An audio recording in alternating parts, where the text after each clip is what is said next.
গতকাল গভীর রাতে গাজীপুরে খুবই অ্যালার্মিং একটা ঘটনা ঘটেছে। রিপোর্ট যেভাবে পাওয়া গেল তাতে খুব খারাপ কিছু হয়ে গেছে, আমরা আশা করব সেটা হয়নি, কিন্তু তারপর এটা খুবই অ্যালার্মিং। অনেকগুলো দিক থেকে এটা দেখা যায় এবং যেটা আমাদের জন্য খুবই একটা ভয়ের বার্তা দেয়। গতকাল বেশ রাতের দিকে ফেসবুকে প্রথম আসছিল যে ওখানে রীতিমতো আমাদের স্টুডেন্টদের ২-৩ জন হত্যাকাণ্ডের শিকার হয়েছেন, কিন্তু সেটা না হলেও পরিস্থিতি যথেষ্ট খারাপ। কিন্তু যা হলো সেটা একটু আগে জানি এবং আমরা সরকারের নির্লিপ্ততা এবং সরকার যেভাবে তার কাজ চালাচ্ছেন, তারা বাংলাদেশের জন্য বড় বিপদ তৈরি করতে যাচ্ছেন। আমি এখন আর রাগঢাক না করে সরকারকে এই ব্যাপারগুলোতে আরও শক্তভাবে অ্যাকিউজ করতে চাই।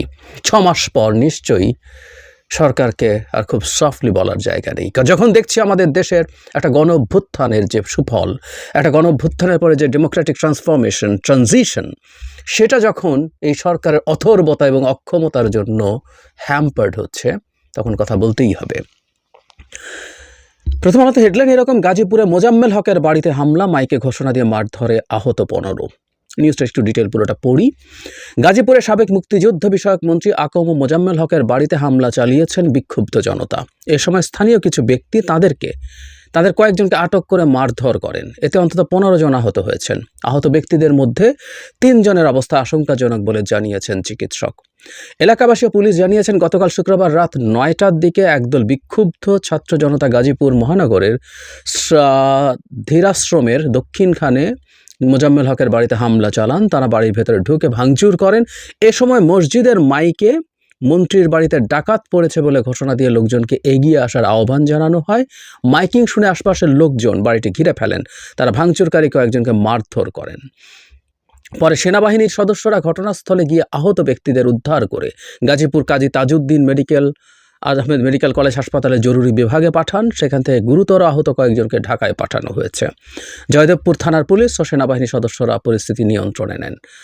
সামাজিক যোগাযোগ মাধ্যমে কয়েকটি ফুটেজে দেখা গেছে কয়েকজনকে মারধর করা হচ্ছে। আহতদের নাম আছে এখানে। সিভিল সার্জন বলেছেন ১৫ জনকে জরুরি বিভাগে ভর্তি করা হয়েছে। আহত ব্যক্তিদের মধ্যে ৩ জনের অবস্থা খারাপ বলে ঢাকায় পাঠানো হয়েছে। পুলিশ যেটা জানিয়েছে সেটা হচ্ছে, প্রাথমিকভাবে জানা গেছে ছাত্র জনতার পরিচয় দিয়ে সাবেক মন্ত্রীর বাড়িতে হামলার ঘটনা ঘটেছে। এ সময় স্থানীয় লোকজন হামলাকারীদের আটক করে মারধর করেন। ১২-১৩ জন আহত হয়েছে। যেটা ইন্টারেস্টিং, সেই জায়গাটাও আসি। এখানে বিদিবাত রাত ১:৩০টার দিকে তাজউদ্দিন মেডিকেল কলেজ হাসপাতালের সামনে বিক্ষোভ মিছিল করেছেন বৈষম্য বিরোধী ছাত্র আন্দোলনের নেতাকর্মীরা। এ সময় তারা ছাত্ররা গাজীপুরের নেতা, এই কথাগুলো খুব মন দিয়ে শুনি। শুক্রবার রাতে আমাদের কাছে খবর আসে ধীরাশ্রম এলাকায় সাবেক মন্ত্রীর বাড়িতে হামলা ও লুটপাট হচ্ছে।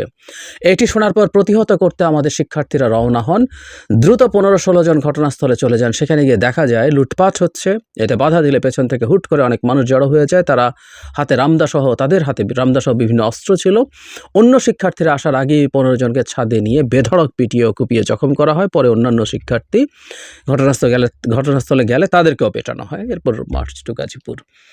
অনেকগুলো প্রশ্ন হচ্ছে, বয়ানের ভিন্নতা আছে। মানে বলা হচ্ছে, পুলিশ যেটা বলছে সেটা হলো, ছাত্র জনতা পরিচয় দিয়ে কিছু মানুষ ওই বাড়ি ভাঙচুর করতে যায়, লুটপাট করতে যায়। খুবই সম্ভব, কারণ গত ২-৩ দিনে বাংলাদেশে যা হচ্ছে এবং যেভাবে কিছু মানুষ এটাকে উস্কে গিয়েছিলেন একটা সময় এবং এটার পক্ষে সাফাই গাইছেন, এবং কেউ এটার বিরুদ্ধে একটু কথা বললেও তাকে সুশীল টুশীল বলে, এবং এটা সুশীল তো হচ্ছে সবচেয়ে ছোট গালি, আরও ভয়ঙ্কর সব গালিগালাজ করে তাকে আক্রমণ করে থামিয়ে দেওয়ার চেষ্টা হচ্ছে। তাতে এটা খুব স্বাভাবিক। হতেই পারে এরা ছাত্র জনতা, আবার হতেই পারে যখন এই ঘটনাগুলো ঘটে তখন কিছু পিওর চোর ডাকাত ছাত্র জনতা নাম দিয়ে এই কাজগুলো করবে।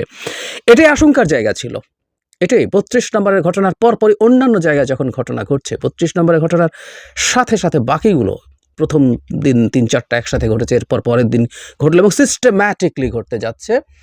এবং এই রকম মবকে উস্কালে আসলে থামানো যায় না। আর ওই যে বারবার বলছি, যাদের প্রতি কন্ট্রোল আছে, যে আপনারা এটা করবেন না বলার পর যে মানুষগুলো থামবে, যে মানুষগুলো ফলো করে, এর বাইরেও আরও মানুষ আছে, নানান ভেস্টেড ইন্টারেস্টের মানুষজন আছে, তারা তাদের উদ্দেশ্য সফল করতে নেমে যাবেন। সুতরাং ছাত্ররা এটা করতেই পারেন, ছাত্র জনতা, কারণ সবাই কমান্ড শোনেন নাই। তারা এটাকে লুটপাটের জন্য না, তারা এটাকে মানে স্বৈরাচারী শেখ হাসিনার গুরুত্বপূর্ণ মানুষ মোজাম্মেল হক মন্ত্রী ছিলেন এবং তার বাড়িটাও স্বৈরাচারের একটা নিশ্চিতভাবে প্রতীক, সুতরাং সেটা ভাঙা যায়, সেটা লুটপাট করা যায়। মানে ছাত্ররা হলে আর লুটপাট করলো না, ভাঙলো। আর কিছু চোর ডাকাত গিয়ে সেই নাম দিয়ে ভাঙবে, লুটপাট করবে। বাংলাদেশে এখন ছাত্র জনতা, বৈষম্যবিরোধী ছাত্র আন্দোলনের নামটাম দিয়ে যে কোনো কিছু করে ফেলার মতো একটা পরিস্থিতি আছে, সত্যিকার অর্থেই আছে। কয়েকদিন আগে 2 বা 3 দিন আগে উত্তরার একটা থানাতে গিয়ে, কারা করেছেন জানি না, কিন্তু তারাও বৈষম্য বিরোধী ছাত্র আন্দোলনের নাম দিয়ে থানা থেকে তাদের গ্রেফতারকৃত একজন ছাত্রকে আনার জন্য গিয়েছিল এবং যথেষ্ট মিসবিহেভ পুলিশের সাথে করেছে। ইভেন রিয়াকশনে পুলিশের লোকজনকে সাসপেন্ড করতে হয়েছে।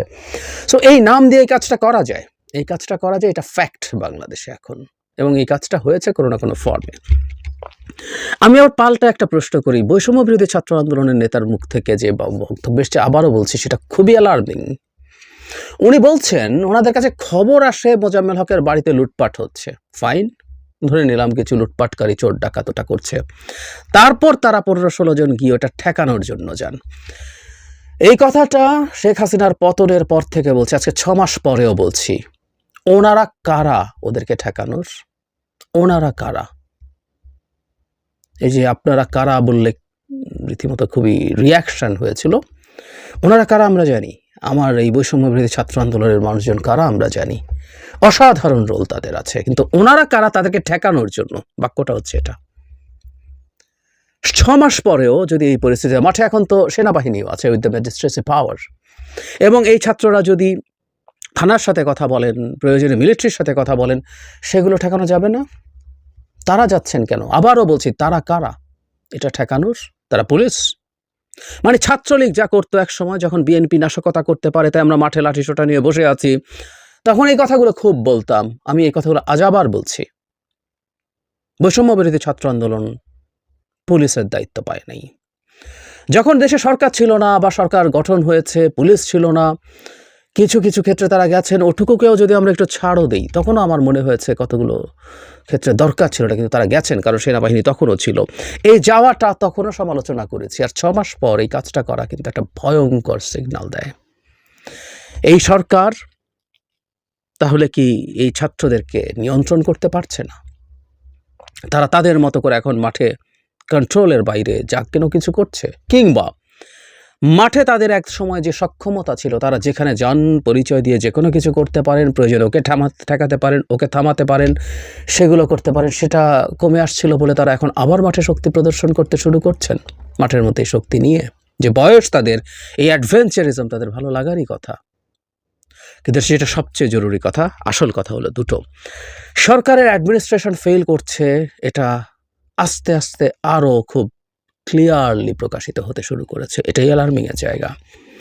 আমি একটা ভিডিও করব ভারতীয় মিডিয়া কি বলছে না বলছে সেসব নিয়ে, ওখানেও মূলত এটাই আর্গুমেন্ট। এবং লজিক্যালি 6 মাস পর সারা দেশে এত ওয়াইড স্প্রেড হামলা ভাঙচুরের ঘটনা ঘটছে, সেইখানে দাঁড়িয়ে সরকার কোনো ব্যবস্থা নিতে পারছে না। এবং আবারও বলি, আমাদের মিলিটারি এখন মাঠে আছে, এটা আমাদের সেনাবাহিনীর প্রতি একটা খুব বড় অপমানসূচক ব্যাপার। তাদের ম্যাজিস্ট্রেসি পাওয়ার আছে, দে ক্যান ডিসাইড দেমসেলভস, তারা নিজের মতো সিদ্ধান্ত নিয়ে পদক্ষেপ নিতে পারেন যেখানে প্রয়োজন, কিন্তু হচ্ছে না।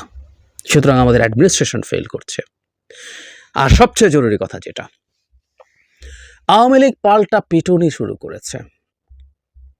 এর আগে শুধু গোপালগঞ্জে আমি 3টা ঘটনা নিয়ে ভিডিও করেছিলাম। সেনাবাহিনীর গাড়িতে হামলা হয়েছিল হাসিনা পালিয়ে যাওয়ার 5-7 দিনের মধ্যেই। মাসখানেক পর বিএনপির একটা নেতার গাড়ি বহরে হামলা হয়ে একজন মারাও গিয়েছিল, 50 জন আহত হয়েছিল।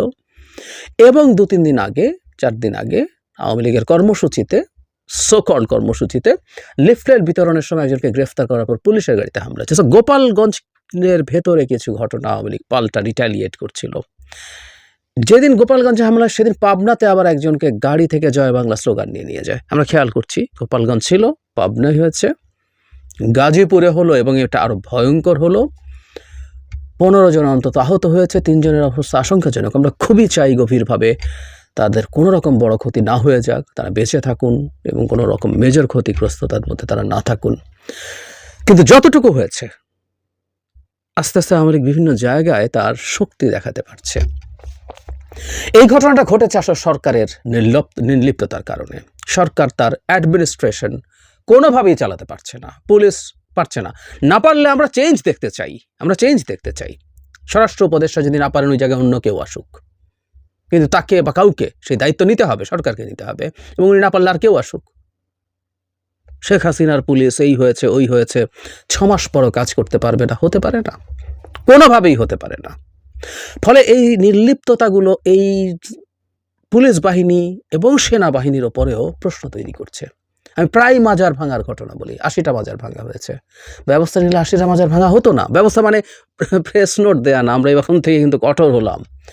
এখন থেকে কঠোর হলেও যদি হয়, তার আগের ঘটনাগুলোর ক্ষেত্রে প্রশাসনিক ব্যবস্থা, বিচারিক ব্যবস্থা নিতে হবে, নেওয়া হয়নি। ফলে পুলিশ আদতে কিছু করবে কোনো কিছু ঠেকানোর জন্য, এটা মনে হয় না। এখন ব্যাপারগুলো দুই পক্ষের কাছে, ছাত্র জনতা বলে যারা তাদেরকে পরিচয় দিচ্ছেন তারাও মনে করে পুলিশ এভাবে না হলে আমরাই মাঠে পুলিশ হিসাবে থাকছি। আর আওয়ামী লীগ এখন বেশ কিছু জায়গায় কিছু পরীক্ষা নিরীক্ষা করে দেখছে তারা অনেক কিছু করে ফেলতে পারছেন। এটা খুব অ্যালার্মিং জায়গা, এবং এটা এক্সক্লুসিভলি এই সরকারের ব্যর্থতার কারণে হয়েছে। কোনো রকম কোনো কনফিউশন নেই। যতদিন পর্যন্ত সরকার তার নিজের সক্ষমতা, নিজের অ্যাডমিনিস্ট্রেটিভ পাওয়ার, তার বল প্রয়োগের ক্ষমতা দেখাতে না পারবে লেজিটিমেটলি, প্রায় বলি কথাটা, বল প্রয়োগ করবে সরকারের বল প্রয়োগ করার সক্ষমতা আছে, অধিকার আছে, সেটা যদি আইন, সংবিধান, বিধিবিধানের চৌহদ্দির মধ্যে হয়, সেটা কোনো সমস্যা তৈরি করে না। এর বাইরে হলে সমস্যা তৈরি করে। অবৈধ, বেআইনি, বর্বর বল প্রয়োগ শেখ হাসিনা যেটা করতেন সেটা ঘৃণা করে মানুষ। কিন্তু কোথাও কোনোখানে সরকারকে আমি দেখি নাই, সরকার যে একটা অ্যাডমিনিস্ট্রেটিভ পাওয়ার, প্রয়োজনে সে বল প্রয়োগ করে, কোথাও কিছু না। সেটারই মাসুল আমরা দিচ্ছি, এবং খুব বাজে মেসেজ মাঠে চলে গেছে। আমি কিন্তু বিপদ দেখতে পাচ্ছি, প্রায় বলছি যে মব থামানো যাচ্ছে না। অনেকেই এখন বিভিন্ন জায়গায় 15-20 জন 50 জন মিলে যে কোনো কিছু করে ফেলছেন, করবেন। দফায় দফায় বলেছি এটা নিয়ে কথা, অনেকের পছন্দ হয়নি, তারপরও বলেছি। এখন আমি দেখছি আওয়ামী লীগ এখন পাল্টা মার শুরু করবে, এবং এই মারের আবার একটা কারণ আছে, ওরা অনেকে হয়তো খেয়াল করি না। এটা আবার খুব স্বাভাবিকভাবে আওয়ামী লীগের হাতে মার খেয়ে আমাদের স্টুডেন্টরা ক্ষুব্ধ হবেই। আওয়ামী লীগের হাতে মার, শেখ হাসিনার বক্তব্য শুনে আমাদের গা জ্বলে যায়, আওয়ামী লীগ আমাদেরকে পেটাবে। ফলে স্বাভাবিকভাবে যেটা হবে, এবার আওয়ামী লীগের ওপর আবার পাল্টা হামলা শুরু হওয়ার টেন্ডেন্সি হতে পারে, কারণ সরকার তো কিছু করবে না, কিছু করছে না। ইনস্ট্যান্টলি যদি সব জায়গায় ব্যবস্থা নেওয়া হতো, যেখানে যেখানে হয়েছে ব্যবস্থা নেওয়া হতো, গ্রেফতার করা হতো, বিচারের আওতায় আনা হতো, তাহলে সমস্যা ছিল না। কিন্তু না, ওটা যখন হবে না, খুব স্বাভাবিকভাবেই মানুষজন তখন সিনেমার ভাষায় নিজের হাতে আইন তুলে নেওয়া, আমরা যতই বলি না আইন নিজের হাতে তুলে নেবেন না, কিন্তু আইন নিজের হাতে তুলে নেবেন, এবং এটা আবার একটা পাল্টাপাল্টি এনার্কি তৈরি করবে। এবং আমি নিশ্চিত আওয়ামী লীগ আরও বিভিন্ন জায়গায় এই হামলাগুলো করবে, ওরা চাইবে প্রভোগ করতে। শেখ হাসিনা, তার বড় বড় নেতা সবাই আরামে আছে, কিন্তু এরকম কিছু লোকজনকে দিয়ে প্রভোগ করিয়ে পেটাবে, যাতে তাদেরকে পাল্টা পেটানো হয়। এই ঘটনাগুলো ক্রমাগত তারা মাঠে ঘটাতে থাকবে, নানান রকম কেওস এবং ডিস্টারবেন্স তৈরি করার জন্য। অত্যন্ত ব্যর্থতার পরিচয় দেওয়া সরকার আমাদেরকে বিপদের দিকে নিয়ে যাচ্ছে। আমাদের কেয়ারফুল থাকা জরুরি, এবং সরকারের উপরে কঠোর চাপ তৈরি করা জরুরি।